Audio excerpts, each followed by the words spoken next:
Hey, what is going on, crypto people? Happy freaking Wednesday or Thursday or Friday. Which one is it? Happy Thursday to each and every one of you. What an exciting time to be an early adopter in this new asset class. That is the digital asset space. Look, going to go over a post from Stephen Narioff. I'm going to go over an article in CoinDesk.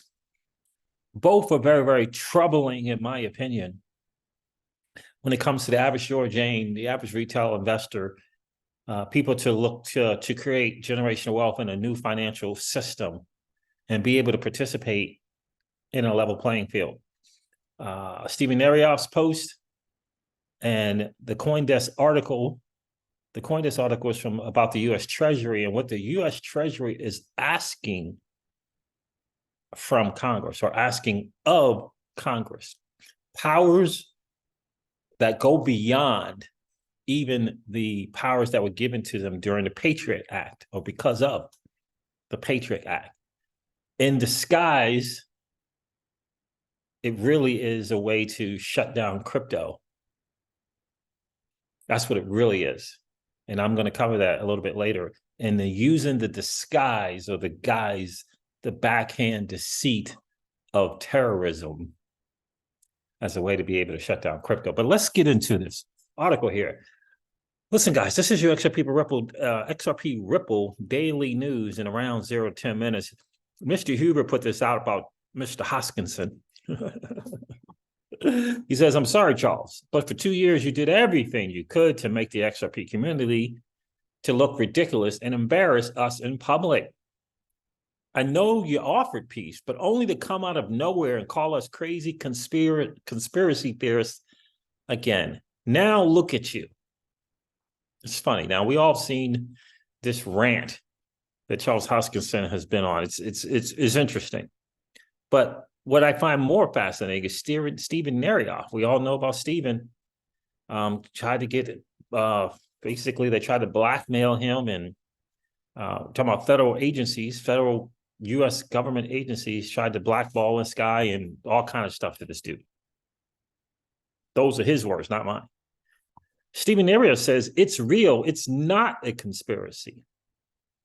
The government with private actors such as Vitalik and Lubin discredited and tried to imprison me to cover up this exact issue. My life was destroyed because I knew too much. I plan to hold people accountable, and anyone I find was involved is on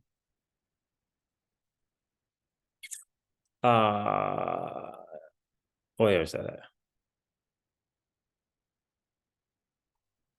What am I reading here? My life was destroyed because I knew too much. I plan to hold people accountable, and anyone I find was involved is on my legal radar. Golly, why did it take so long to find that? This was not a conspiracy. Red herring arguments are blurring the real issue. Joe bribing an official is too simplistic. This was a comprehensive plan of government and private actors with an alignment of corrupt interests. And this is what we said on this channel from the beginning. Think about the government and private actors. Who do you think the private actors are? Don't you think Jamie Dimon, JP Morgan? Don't you think that? Don't you think perhaps the people from Citi? Don't you think that? We always say on this channel, who's the great disruptor? We always say on this channel that JP Morgan, the people from Citi, are not concerned with Shiba Inu. They're concerned with that monster, that behemoth that is Ripple. Why? It's the great disruptor. It can redo the plumbing in the financial system and make it more efficient and more equitable.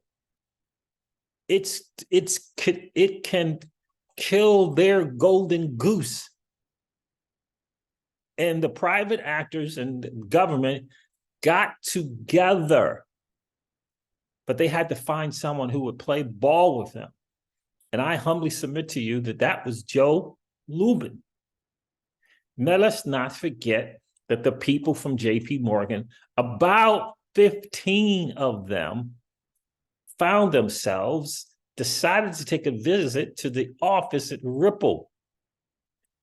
15 people, approximately. Maybe it was 10, maybe it was only 13. Why did they do that? Do you think because they wanted to learn about cross-border payments? No, they knew that Ripple had this technology that could disrupt kill their golden goose. And they thought that they could strong arm, this is just my opinion, thought that they could strong arm Ripple into a 50-50 partnership. That's what I see. And Ripple, Brad, Chris, we're good. Let us not forget at MIT, Gary Gensler said this, that these incumbents will go to people, the up and coming innovators, and say, if you want to play in our space and our thing that we own, you got to give us half of what you have. Gary Gensler said this. So anyway, this was a comprehensive plan of government and private actors with an alignment of corrupt interests. No need to bribe anyone. Everyone just did things that were either conflicted or outright illegal to benefit. Clayton and Hinman, hypocritical and disgusting about faces, putting millions in their pockets is in your face. Bribes are red herring distraction and personally infuriating it if it discredits me. End it. Let's set the record straight. The Dow report, quote unquote, free pass, quote unquote, and going after Ripple were part of a much bigger plan.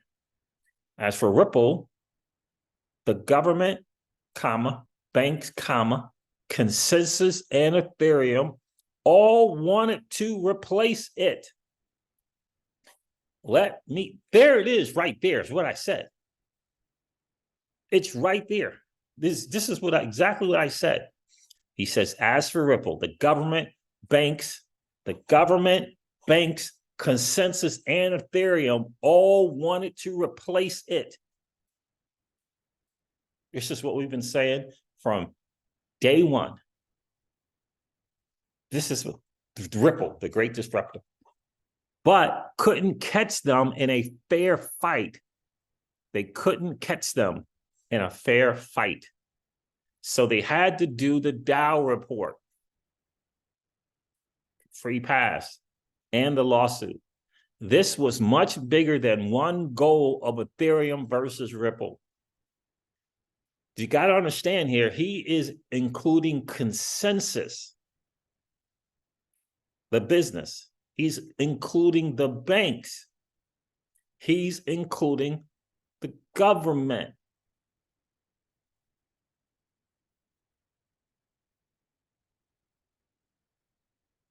And it really should be banks, government, Consensus, Ethereum in terms of the pecking order. Banks, government, Consensus, Ethereum is where it should be. That's what it is. Stop thinking the government owns the banks. It's that no, it don't work that way. What was the overall objective, says Stephen, or asks Stephen Narioff? Having control over a protocol the government blessed as decentralized. That's why this dude from Citi, that all the XRP content creators are showing this video of this dude talking about an FMI, and he says Ethereum is the one. That's what it was. That's what it is. Because Joseph Lubin convinced Vitalik and everybody else around or whatever, because he was the savvy business dude, that we're going to play with, we're going to get in bed with the likes of JP Morgan. Screw this level playing field thing. And they came up with this freaking nonsense of decentralization. What they didn't expect was for the XRP army to figure it out. What was the overall objective? Having control over a protocol the government blessed as decentralized, but controlled by a few parties to serve the needs of all involved. Ultimately, government and banks get one main protocol, which they pretend is decentralized, permissionless, and public, but in fact had players like Lubin and Vitalik that would do what they wanted as it was concentrated and controlled both effectively and actually. There it is, right there. Ding, ding, ding. This is a post from Steven Neria on Twitter. You won't get not a single refute of this from Vitalik, from Lubin, I promise you. Because JP Morgan has got walls behind him. Jamie Dimon's got walls behind him. The dude has a $3 billion buffer between him and imprisonment every single month. Every single quarter, excuse me. How many of you know that 9 to 12 billion a year is a heck of a buffer between you and imprisonment? That's what the dude has. Beyond the government, it served the needs of massive frauds committed through Token Foundry and untold other parts of crypto, which is beyond the scope of this, but it's on chain so people can figure it out. The main reason they haven't, quote unquote, figured it out is because almost everyone is being paid to distract. We just did a live stream about this last night. I encourage you to check out that live stream. It was a Generational Wealth Wednesday live stream. I encourage you to check it out. We talked about the great distraction and the great divide, right? It's because almost everyone's being paid to distract. Look over there. In turn, the government looked the other way while they committed massive fraud. At the same time, many of these actors, such as Hemman and Clayton, have become fabulously wealthy as a result of the corruption they led. I repeat, Vitalik and Lubin could not have believed that Ethereum was decentralized at the time of the Hemman speech. Why is anyone concerned about Ethereum if Lubin and Vitalik are held accountable if it's decentralized, unless they know it's not? If Satoshi showed up and was arrested, nobody would care. They also turned Vitalik into a false prophet who has accomplished nothing but to distract the public from the fraud. He heard how lost he and Lubin were on the recordings. You heard how lost he and Lubin were on the recordings, the infamous recordings, made NFTs, by the way. My advice, which proved to be dead on target years later, but Vitalik went to China and Lubin used his limited IQ bandwidth to copy my invention. To churn out untold fraudulent ICOs. Why have they done nothing with Ethereum? Simple. It's more profitable to pretend to build an ecosystem while committing massive fraud than create decentralized apps people will use. Look at the track records of all the ICOs. They profited untold billions, but achieved nothing.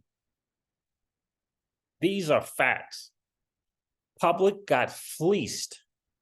And they profited while most projects just died off. Rinse and repeat. Because they can just use the argument, and this is why Lubin is in trouble with his own consensus company.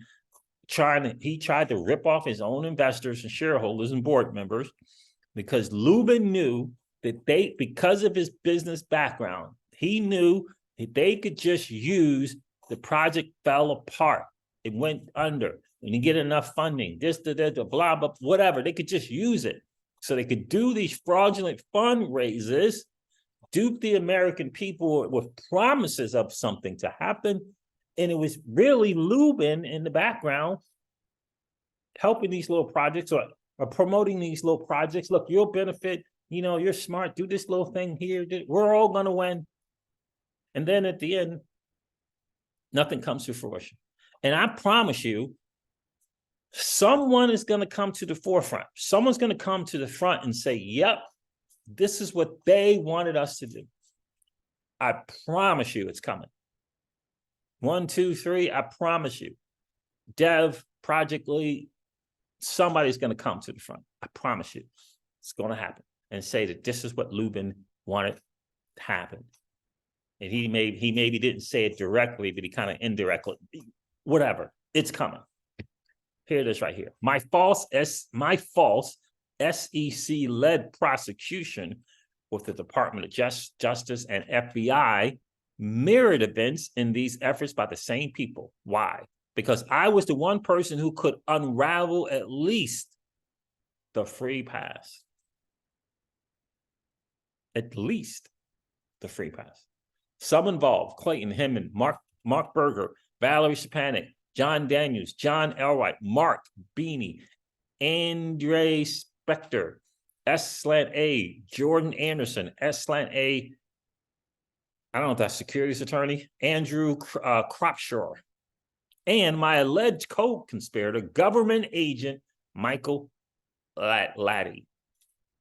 Look at what I just accused above. If it's false, surely someone will come after me. They won't, because it would be legal destruction for them. This is proof. And the reason why he said they won't, because in order for them to come after him, then he can then counter with discovery. They can't take it to court, because then discovery would be afforded to both parties. And they don't want that. Think about that.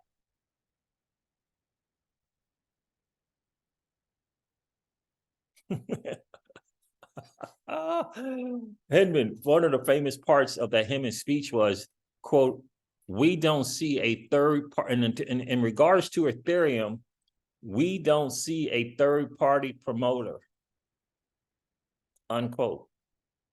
Stephen responded to this GIF and said he needs LASIK surgery.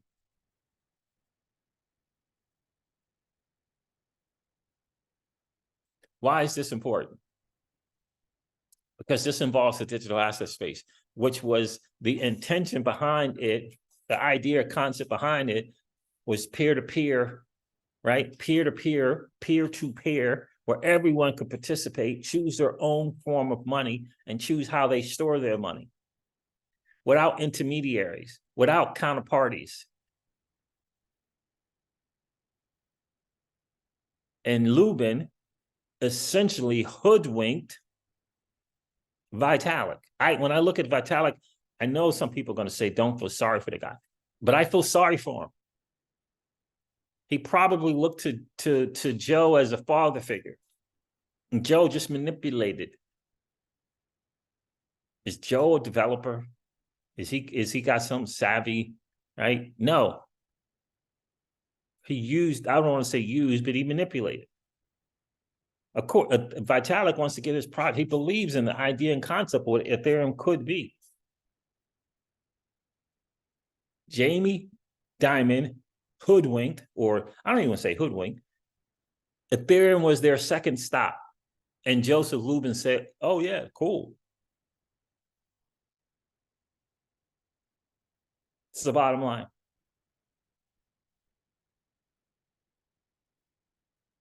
That is the bottom line to all of this madness. Here's the other madness. The United States Treasury, the government, is campaigning for amplified powers to chase crypto overseas. In other words, overreach. They want to extend their overreach. Think about that. They want to be able to go into another country and say, no, no, no, you're going to do what we want you to do.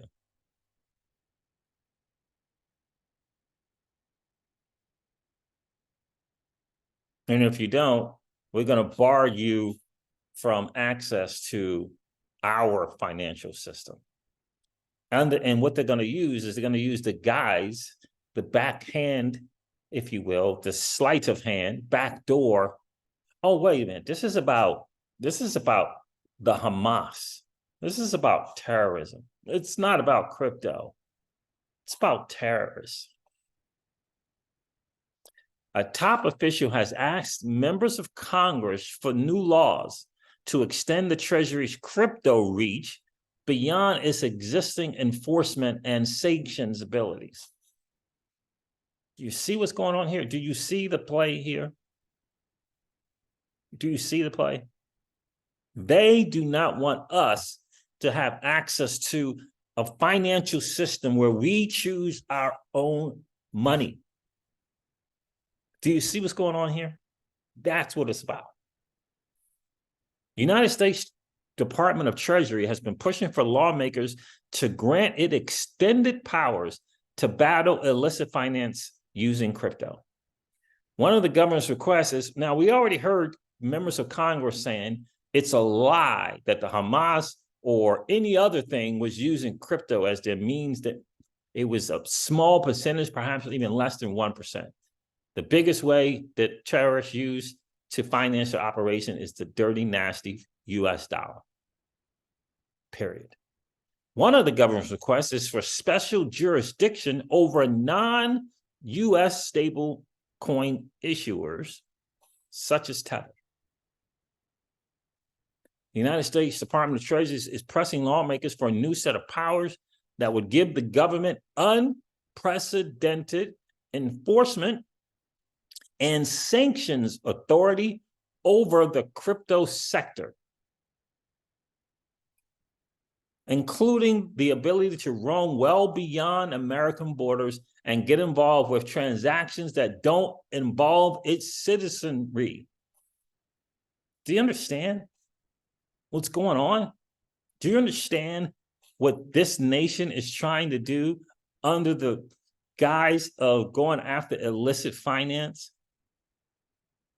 They're trying to hamstring this space, take it away, and hand it to people who will play under their rules, like BlackRock and Fidelity.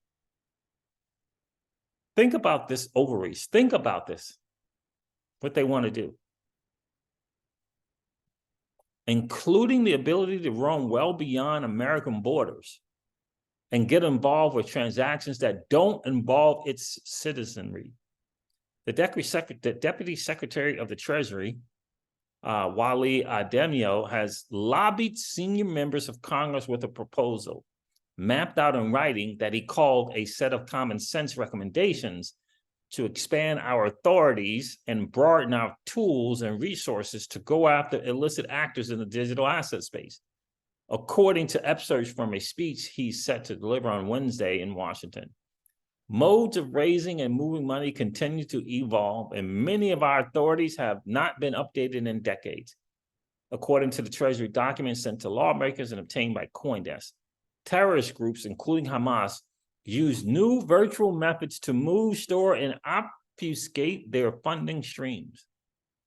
These methods often include the use of evasive cryptocurrency networks and services, including mixers. Congress should grant the Treasury a new secondary sanctions tool against exchanges that support terrorism, according to the proposal. It could give the government similar powers when targeting visual asset providers as it's long had over correspondent banking accounts, and would account for the technological changes that have rendered highly effective tools in the traditional payments context less effective against crypto. Now, there's an article here on sanctioned tools. there's a big write-up here about Tether. Legislation could explicitly authorize OFAC to exercise extraterritorial jurisdiction over transactions in stablecoins pegged to the US dollar or other dollar-denominated transactions, as they generally would over US dollar transactions. The proposal suggested giving a reach into transactions that the document notes involve no US touch points.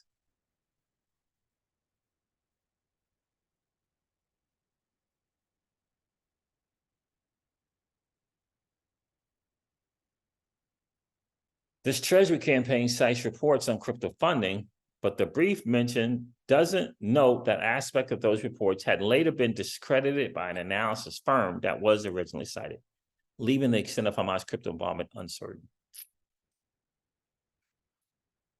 I'm just trying, what I'm trying to say is this is what this government is trying to do under the guise of terrorists, but ultimately it is about pigeonholing you and taking away our ability to choose our own money, choose the monetary policy that we want to live our lives by, and where we hold our assets. That's what all this KYC stuff is about. This is what all this AML stuff, it's a front to pigeonhole you into one place. That's what it's about. Everybody knows that money laundering is vastly done through banks using dollars. These are the things that finance the terrorists, and they know it. Banks and the US dollar. The reason why they won't the reason why they're trying to go after crypto, because it gives us another option to live outside of that control system. All right, guys, look. This wraps it up. This wraps up the XRP Ripple Daily News in around 0 to 10 minutes. I just want you to be aware, just understand what's really going on. And my hope is that you don't become discouraged or feel defeated and feel like there is no way. There is a way. You got to put your money where your vote is. You got to put your vote where your generational wealth lies. You have to, ultimately, you got to make a decision. Are you just going to bow down or are you going to stand up? That's ultimately what it is.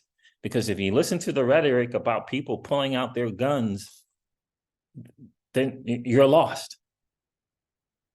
This is supposed to be a government for the people and by the people, not the other way around.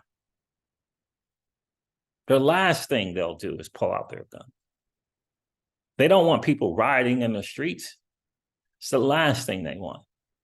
But if we don't stand up and say, no, no, no, no, no, we want more choices and we want to be able to choose our own money, they will stuff the fiat dollar system and the monetary policy that comes from central banks down our throats. And that policy and system, by the way, has failed us for centuries. We just got to understand that. It's failed us. Trillions and trillions of dollars of debt that will never, ever be repaid. Bankers creating crises and going away free, not even doing 24 hours of jail time.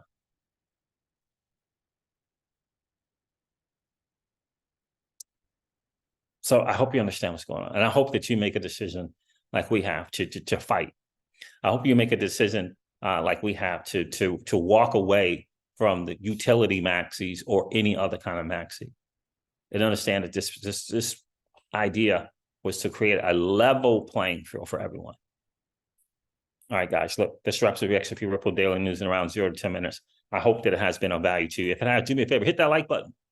And if you've been hanging out watching the Crypto Siege and you've been enjoying those hangouts, please consider subscribing to the channel. And don't forget to ring that notification bell so that you know whenever we go live or whenever we upload a video. I'm going to end this video like I do all of my videos and remind you guys this, that old money doesn't want you to win. But that's okay, though, because you and I, we're already winning. I'll talk to you guys soon. See ya. Bye.